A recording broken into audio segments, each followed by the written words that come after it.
Dans chaque application, les données sont nécessaires pour son bon fonctionnement. Savoir les rechercher d'une manière appropriée reste un défi pour la plupart des développeurs. Dans cette vidéo, nous allons découvrir la recherche des données en Next.js, mais aussi nous allons découvrir les systèmes de cache en Next.js.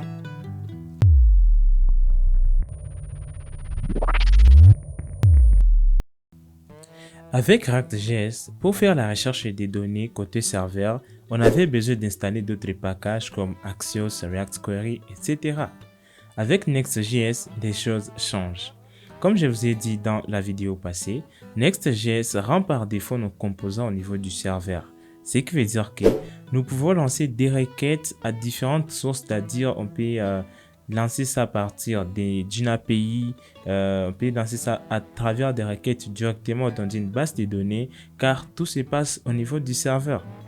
C'est que dans nos composants, on va utiliser Fetch pour rechercher les données au niveau du serveur. Pas besoin de notre package car Fetch en Next.js vient avec d'autres fonctionnalités comme les caching, la revalidation des données, etc. Ne vous inquiétez pas, nous allons découvrir ça dans la partie pratique. Parlons maintenant du système de caching. Le cache storage est un outil puissant. Il permet à votre application de ne pas trop dépendre des conditions des réseaux. Alors, le cache storage fait quoi? Lorsque l'utilisateur demande pour la première fois notre page, le cache storage, une fois on l'active sur notre site web ou notre application web, ça va se charger de stocker les assets, cela veut dire les images, les fonds, etc. Mais aussi ça va stocker les données en provenance de notre API. Par exemple, on a fait une requête pour avoir la liste des articles. Lorsqu'on a fait cette requête-là, les cache storage ça va stocker cette requête-là, les données ou la réponse de cette requête, de sorte que pour la prochaine fois que l'utilisateur va lancer la requête sur la même page, lorsque l'utilisateur va demander la même page, on n'aura plus à rechercher encore les données au niveau du serveur, mais plutôt on va se référer sur ce qui se trouve dans les cache storage. Alors, si une fois vous avez des données qui changent, par exemple, il y a des données qui ont changé au niveau du serveur, c'est là qu'on peut définir les temps de validation, de révalidation des données. On peut se dire, veuillez actualiser les données qui se trouvent dans les caches après 5 secondes, après 10 secondes, après 1 heure, après 24 heures, etc. Et tout dépend de la façon dont nos données changent. Alors, les cache storage vont nous permettre de rendre notre application très accessible et trop rapide parce que ça ne va pas trop dépendre de notre réseau, ça ne va pas trop dépendre du serveur. Il suffit simplement de lancer une requête au serveur et Cache Storage va stocker ça. Et ça, c'est une fonctionnalité qui vient par défaut en Next.js. Alors ne vous inquiétez pas, nous allons découvrir ça dans la partie qui va suivre. Jusque-là, nous avons déjà découvert quelques notions de base en Next.js. Pour cette partie, je vais vous demander de voir dans la description de cette vidéo, il y a les liens GitHub du projet. Une fois sur GitHub, vous allez trouver la branche, différentes branches, et il y a la branche qui contient la leçon 4, et c'est là qu'il y a des données que nous allons utiliser pour cette vidéo. Alors, vous allez voir qu'il y a les dossiers data qui s'est ajouté, qui comprend les fichiers db.json, et dans les fichiers db.json, ça va nous servir comme base de données. Nous allons utiliser JSON Server, je vais vous parler de ça un peu plus tard. Mais aussi, vous allez voir, il y a quelques modifications dans les fichiers global.css. Donc, je vais me déplacer là dans global.css. Il y a, j'ai ajouté quelques codes pour CSS, ne vous inquiétez pas. Alors, je vais vous demander donc de copier ces codes et de les coller dans votre éditeur de texte. Donc, je vais venir dans mon VS Code, je vais vous montrer ce qu'il y a dedans. Donc là, nous avons les dossiers data et dans data, j'ai db.json et c'est au root de notre application. Et dans global CSS, voilà, ce sont là les changements qui sont là. Donc, vous pouvez juste copier-coller comme ça et ça va marcher. Alors, pour la source des données, nous allons utiliser JSON Server. Alors, JSON Server est un outil pratique qui permet de tester rapidement des applications web sans avoir besoin de mettre en place une base de données réelle. Alors, ça va mettre à notre disposition une API REST. Alors, vous pouvez visiter JSON Server sur NPM. Voilà, pour ceux qui ne l'ont pas encore installé, donc vous allez juste copier cette ligne là-bas et venir dans votre terminal et l'installer. Et ça va installer ça globalement. Alors, pour JSON Server, on a besoin d'un fichier db.json. Alors, je vous ai déjà montré les fichiers db.json, c'est ce que nous allons utiliser. Donc, pour ceux qui n'ont pas encore installé, vous devez l'installer. Et pour lancer alors les serveurs, c'est là que nous allons alors lancer cette commande ici, donc JSON Server Watch. Alors moi, je vais changer les ports. Je vais que ça puisse exécuter sur les ports 4000. Donc c'est là où je veux que mon API puisse être exécuté. Et en fait, j'ai besoin alors de la base des données, de la source des données. Et pour ce faire, nous allons utiliser db.json. Alors db.json se trouve sur les routes de mon application. Donc je vais faire .data.db.json et puis je vais valider. Alors regardez, automatiquement avec cette commande, je viens de commencer un serveur et regardez directement, ça a déjà détecté les routes. Donc regardez, j'ai article. Article, c'est un tableau d'articles. Donc, JSON Server me donne directement les liens ou l'API pour avoir accès à tous les articles. Donc, c'est un peu comme ça que ça marche avec JSON Server. Pour ceux qui ne l'ont pas fait, essayez un peu de le faire et lancez votre premier serveur. Alors, une fois le serveur déjà lancé, il est temps maintenant d'afficher nos différents articles. On a déjà notre API qui nous retourne la liste de tous les articles. Alors, comment est-ce que nous allons afficher ça? C'est trop simple. Je vais venir ici sur la page d'accueil et c'est là que je vais afficher en fait tous les articles. En Next.js, pour chercher les données, c'est trop simple. Alors, la recherche des données, vous pouvez les faire dans votre composant parce que les composants sont serveurs. Vous pouvez faire appel à votre API et ça va marcher. Alors là, je vais commencer par créer une fonction qui va me permettre d'avoir tous les articles. Alors, vous pouvez les faire dans votre composant, mais moi, je préfère les faire un peu à dehors, de séparer les choses. Donc, je vais faire const getData qui va être une fonction asynchrone. Alors, dans cette fonction asynchrone, ce que je vais faire, c'est quoi? Je vais lancer une requête avec fetch. Bien sûr, je ne vais plus utiliser Axios, j'ai fetch. Alors, je vais devoir utiliser fetch et je vais voir l'API. Voilà, mon API se trouve sur les ports 4000/articles. Donc, je vais copier l'API pour avoir tous les articles. Je vais venir copier ça dans Fetch. Alors, pour Fetch, ça prend paramètre l'URL et ça va nous retourner les données. Donc, c'est ça, en fait, la fonction que nous allons juste exécuter pour que nous puissions avoir tous les articles. Alors, pour que je puisse alors faire appel aux articles, à cette API, à cette fonction dans ma fonction ou dans mon composant. Alors là, ça ne va pas marcher. J'aurais besoin, en fait, vu que c'est une fonction asynchrone, je dois avoir await devant cette fonction. Et pour ce faire, c'est là que j'aurai alors besoin de mettre async sur la fonction ou sur le composant. Et c'est une nouveauté en Next.js. En Next.js, vu que les composants se rendent côté serveur, on peut ajouter async au début d'une fonction ou d'un composant. Alors, je vais faire console.article pour voir les articles que j'ai cherchés. Regardez dans le terminal. Automatiquement, je viens d'avoir tous les articles. Alors, une fois que vous y êtes parvenu, félicitations à vous. Venez de rechercher vos données dans une application Next.js. Vous voyez que c'est trop simple. On n'a même pas eu besoin d'Axios ou d'autres librairies. Alors, nous allons alors procéder par afficher ces différents articles sur l'interface graphique de l'utilisateur. Alors, je vais juste créer, un petit container. Donc, ces classes ici se trouvent dans global.css. Alors, pour faire, je vais faire un map. Donc, je vais faire une boucle qui va passer sur tout chaque article et je vais devoir ajouter, donc je vais devoir afficher chaque article. Alors, regardez très bien. Je vais faire article.map article et je vais simplement mettre en forme. Voilà. Donc, je vais afficher simplement les titres ainsi que voilà, non, ça ne sera pas les titres, mais je vais mettre l'ID. Je préfère beaucoup plus l'ID et les titres. Donc, pour chaque article, je vais afficher d'abord l'ID et les titres. Alors, vous voyez que j'ai une erreur. Et cette erreur ici, c'est une erreur de type. Alors, vu que nous sommes en TypeScript, ce que je peux faire, c'est quoi? Je peux définir les types d'articles. Alors, je vais faire type article.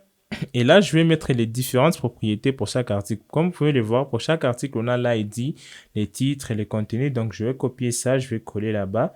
Et je vais commencer à attribuer à chaque type ou à chaque attribut son type. Et donc, l'ID, c'est un nombre. Pour les titres, c'est un string. Voilà. Pour les contenus aussi, c'est un string. Donc, auteur, c'est un string. Pour date, c'est un string. Je vais simplement supprimer. Ça va être un string. Pour date aussi, c'est un string. Voilà, et pour user ID aussi, ça sera un nombre. Voilà. Là, c'est le type article que nous venons de définir. Donc, ce que je peux faire simplement, je peux venir là-bas sur article et je vais dire que son type, c'est article. Voilà, je vais devoir alors enregistrer et là, je peux facilement avoir accès aux données de ce que je cherche. Alors, je vais aller voir dans le navigateur, regardez. Félicitations à vous, on vient d'afficher les données qui viennent d'une API dans notre application Next.js sans pour autant utiliser aucune librairie externe, juste avec les Fetch API. Alors, regardez, moi, ce que je veux, c'est quoi? C'est que lorsqu'on clique sur un article, on puisse avoir les données de cet article. Alors, j'ai déjà créé ces routes-là, donc article et puis ID. Alors, ce que je peux faire, je peux ici supprimer les divs. Donc, je vais supprimer les divs et là, je vais devoir utiliser link. On a déjà découvert la navigation à Next.js. Donc, je vais venir, je vais créer link. Alors, link, c'est un composant de Next.js qui va nous permettre de naviguer facilement. Là, regardez, c'est que nous allons naviguer sur slash article slash l'ID de l'article. Donc, regardez, c'est ce que nous avons là-bas. Et puis, je vais devoir alors, ça sera appelé H3. Donc, je veux que ça puisse être sur une même ligne. Donc, je vais voir quoi faire. Voilà, je vais enregistrer. Donc, ça sera l'ID et puis les titres. Alors, je vais enregistrer. Nous allons voir ce que ça va donner. Alors, si une fois on clique là-bas, ça va nous afficher la page qui est dans ID. Alors, regardez très bien. Je vais simplement décliquer sur un article. Oh, il y a une erreur. Apparemment, j'ai mal écrit. Voilà. Ouais, j'ai oublié les S, donc c'est article en quoi, au pluriel. Voilà, je vais rentrer. Je vais retourner sur la page d'accueil. Voilà, une fois que j'ai les données, je vais cliquer dessus. Et regardez directement page de l'article 2. Donc, j'ai déjà l'ID. On récupère l'ID et nous avons notre page. Alors, on devrait afficher les détails de cet article-là lorsqu'on clique sur cet élément ou sur cet article. Comment est-ce qu'on va procéder? Alors, c'est la même chose pour chercher des données en Next.js. Donc, je vais juste prendre la même fonction parce que nous voulons afficher en fait les données d'un seul article sur cette page. Alors, je vais faire la même fonction, sauf que là, ça va changer. Au lieu d'avoir tous les articles, je veux simplement avoir les articles d'un seul article. Alors, j'ai déjà l'ID, c'est que pour cette fonction, on va passer simplement l'ID qui sera un string, bien sûr. Et une fois que j'ai l'ID, excusez, je vais juste mettre deux points string. Voilà. Et puis là, dans Fetch, sur article, je vais devoir ajouter l'ID de l'article pour juste avoir un seul article. Donc, je vais faire, voilà, HTTP sur le port 4000 article slash ID. Donc, je vais faire un fetch pour ça. Et là, regardez un exemple. Si une fois je pars dans JSON Server, si une fois je pars sur 2, donc ça va me renvoyer l'article qui se trouve à la deuxième position, à la troisième position. Donc tout dépend de vous. Et c'est ça la méthode que nous allons appliquer. Alors, donc je vais venir là-bas dans la page. Alors, je vais devoir alors faire appel à notre fonction que nous avons créée.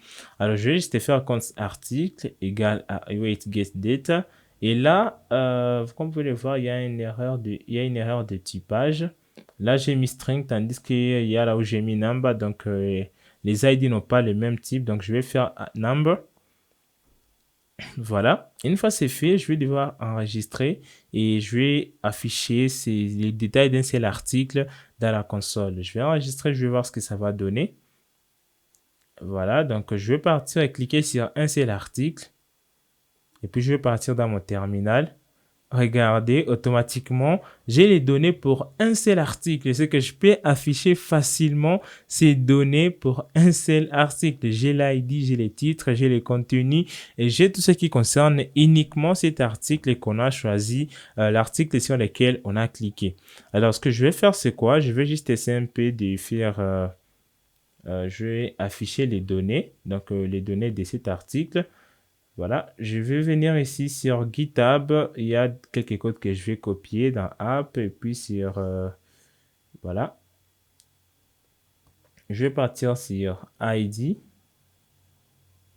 ID, voilà, il y a quelques codes que je vais juste copier et c'est là que nous allons afficher les données pour cette page. Alors, je vais jeter copier ce qu'il y a là-bas. Donc, je vais jeter afficher les titres ainsi que la description.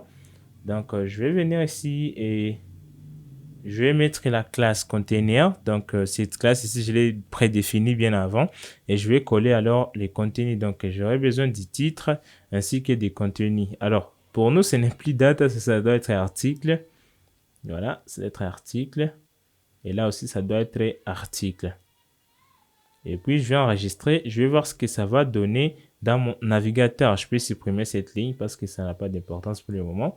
Donc, je vais venir ici dans mon navigateur. Regardez automatiquement, jouer au cache-cache existe. Félicitations à vous. Vous venez de voir comment est-ce qu'on peut rechercher les données facilement en Next.js et les afficher selon même l'ID.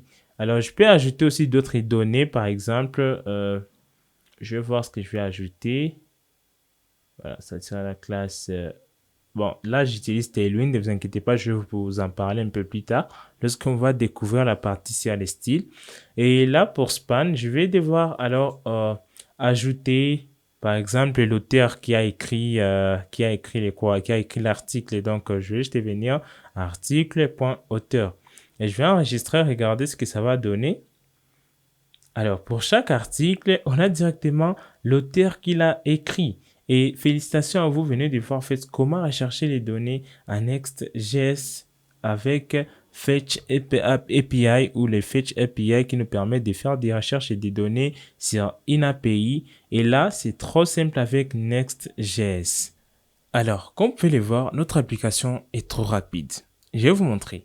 L'idée derrière ça, c'est les caching. Le système de cache va permettre de stocker, une fois qu'on lance une requête sur des serveurs, ça va stocker les données au niveau de notre ordinateur, de notre machine, de sorte que lorsque tu vas demander notre ressource à la deuxième fois, ça ne va plus chercher les données, mais plutôt ça va te servir ce qu'il y a dans la machine. Alors regardez, je vais un peu découper notre serveur, ça ne va pas fonctionner. Imaginez, vous n'avez pas de connexion. Alors je vais rentrer dans mon application, regardez. Je vais essayer un peu de faire des recherches. Regardez, je me déplace, ça va. Alors, je vais essayer de cliquer sur un seul article. Et regardez, même lorsque je viens de retourner, il y a les données qui sont là, qui sont restées. Mon serveur est coupé. Regardez, quand je clique sur un seul article, il y a les données qui sont là. Donc, je n'ai pas d'erreur et tout marche à merveille comme si j'étais connecté. C'est ça l'avantage du caching. Le caching permet de stocker les données reçues d'une API dans notre machine, de sorte que à chaque fois l'utilisateur n'aura pas besoin d'aller encore rechercher des données, même si sa connexion est mauvaise, il aura à avoir ça. Regardez, même si une fois j'actualise les données, j'aurai toujours les mêmes données, je peux accéder à toutes les informations. Et rappelez-vous, là, le serveur est déjà coupé. Donc, j'ai déjà coupé le serveur, ça ne marche plus. Et c'est ça l'avantage de Next.js. Ça va rendre notre application rapide. Alors, je vais essayer un peu d'effacer un seul article pour voir ce qui va se passer. Donc, je vais supprimer les derniers articles. Je vais voir, voilà. Où ça, au lieu de supprimer, je vais ajouter un article. Je vais vous montrer comment est-ce que ça va marcher. Je vais mettre, par exemple, 61. Je peux changer les titres aussi. Voilà. Je vais voir quoi mettre. Par exemple, je vais l'appeler test article, et voilà. Puis je vais enregistrer. Je vais changer quoi, l'auteur aussi. Je vais mettre DRC Minds. Ok. Alors, une fois c'est fait, je vais enregistrer. Je vais venir dans mon navigateur. Alors là, vu que j'ai les derniers enregistrements, je n'aurai pas ce que je viens d'ajouter. C'est parce que le caching a déjà tout enregistré. Donc, pour le système de caching, ça enregistre simplement les données et ça reste dans la machine. Alors, pour que je puisse voir ce que je viens d'ajouter, je dois d'abord lancer les serveurs. Alors, une fois le serveur est lancé, je vais simplement d'actualiser et voir ce que ça va donner. Regardez, je ne vois pas mon article que j'ai ajouté, mais c'est quoi le problème? Parce que notre application continue toujours d'utiliser l'ancienne version, les anciennes données. Alors, comment est-ce qu'on doit revalider les données? Alors, la revalidation des données, c'est l'effet là qu'on vient d'ajouter des données. Et une fois qu'on vient d'ajouter les données, par exemple, vous avez vos données qui sont stockées dans les caches et puis les données ont changé. Alors, pour que nous puissions avoir les nouvelles données, nous devons revalider ce qui est stocké dans les caches. Et pour les faire en Next.js, je vais juste dans notre fetch, il y a une option pour Next.js. Et là, je vais mettre Next et puis dans Next, un objet, je vais faire revalidation. Par exemple, je veux qu'à chaque 10 secondes, que je puisse revalider les données. Donc, après chaque 10 secondes, on fait une requête sur le serveur. Après chaque 10 secondes, on actualise les données qui se trouvent dans les caches. Alors, regardez, automatiquement, il y a mon article qui vient de s'afficher. Donc là, il y a une revalidation des données. Donc, j'ai les Next.js, mon application à checker sur le serveur si une fois les données ont changé. Et si une fois il y a changement des données, ça va faire ça. Alors, je vais supprimer l'article, je vais actualiser. Regardez, l'article est toujours là parce que j'ai dit que les données doivent être cherchées après 10 secondes. Alors, je vais simplement actualiser après 10 secondes. Vous allez voir que l'article ne sera plus là. Je vais voir, voilà. Donc, je vais simplement le voir. Je vais attendre un peu, je vais actualiser. C'est toujours là. Voilà ce que 10 secondes, c'est déjà fait. Alors, je vais regarder directement. Ça s'est déjà effacé. Donc, après chaque 10 secondes, lorsque ça va revalider les données. Donc, notre API va revalider les données après chaque 10 secondes. Donc, c'est un peu ça avec Next.js, avec la fonctionnalité de revalidation des cachings. Une fois, je vais alors effacer les cachings. Je ne veux pas que mes données puissent être enregistrées. Je dois mettre la revalidation 0. Alors, regardez, je vais venir ici ajouter un article et automatiquement, vu que j'ai mis la revalidation à 0, donc, si une fois j'ajoute maintenant, ça va directement s'afficher. Donc, je n'aurai pas enregistré les données. Et avec ce système, ça va lancer à chaque fois des requêtes sur le serveur. Donc, je n'aurai plus à garder mes données. Je vais essayer un peu d'actualiser pour voir. Regardez directement, l'article vient de disparaître. Et là, c'est la recherche qui s'est fait automatiquement sans caching. Mais lorsqu'on a les caching, c'est là qu'on peut décider de garder les données pendant un certain temps et les actualiser après un certain temps. Alors, moi, ce que je vais faire pour le moment, je vais devoir ajouter un formulaire, un route qui va permettre d'ajouter un nouvel article. Donc, je vais venir ici sur article. Je vais créer un dossier que je vais appeler create. Et puis là, je vais appeler page.tsx pour créer la page. Et là, je vais exporter un nouveau composant. Donc, voilà.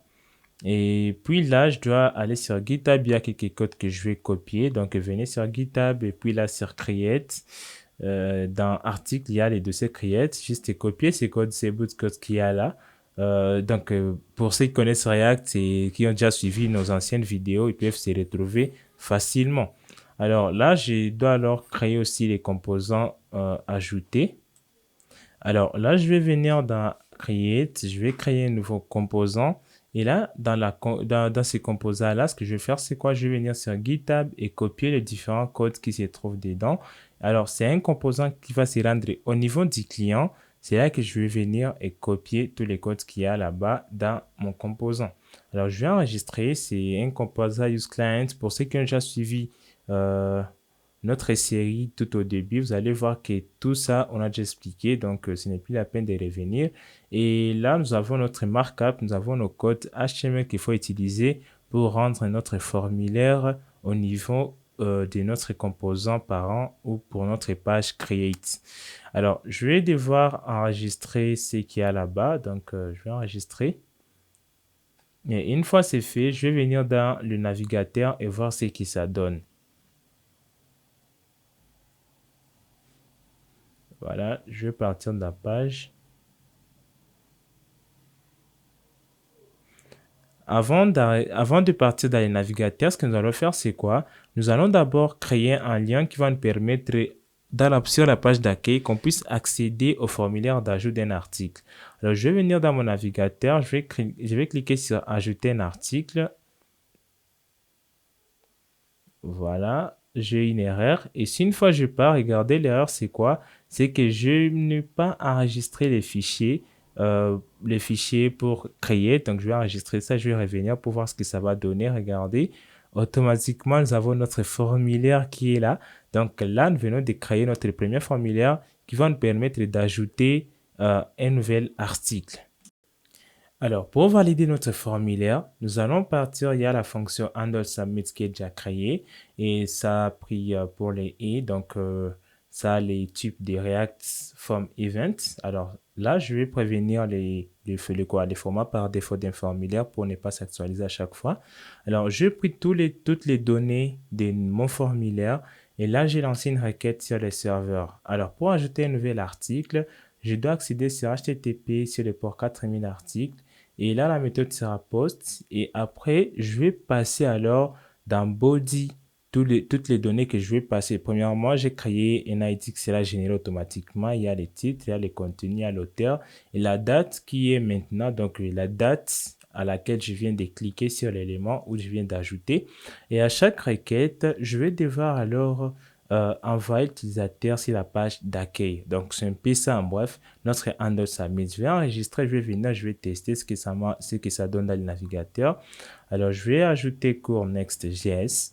Et là, pour les contenus, je peux te chercher du faux texte, je peux taper du lorem ipsum. Donc, tout dépend de vous. Vous pouvez mettre n'importe quel texte pour votre article. Et donc, c'est pour juste tester. Alors, une fois c'est fait, je vais alors devoir aussi, voilà, je vais copier ces textes ici. Alors, une fois c'est fait, je vais alors devoir ajouter aussi l'auteur de cet article. Donc, je vais taper, je peux écrire ici DRCmind. Et là, je vais taper par exemple les formes pour que ça puisse se différencier. Donc, je vais cliquer sur ajouter et regardez automatiquement, nous avons l'ID 73 cours Next.js. Voilà, nous venons de créer, nous venons d'ajouter notre premier article à partir d'un formulaire. Et les données, comme vous pouvez les voir, on vient d'ajouter maintenant et ça marche automatiquement. Alors, je vais simplement d'échanger la revalidation des données. Je vous ai parlé que la revalidation va nous permettre de gérer la façon dont ou le temps dont Next.js sera en train de revalider les données, de faire des recherches. Pour le moment, c'est 0. Cela veut dire qu'on ne veut pas cacher les données. Et là, une fois j'active les caching, regardez ce que ça va donner dans le navigateur. Alors, là, nous avons notre système. Je vais essayer d'ajouter un nouvel article. Donc, je vais taper du faux texte. L'auteur, je peux mettre ici, par exemple, Tassis Baiga, et puis je vais ajouter.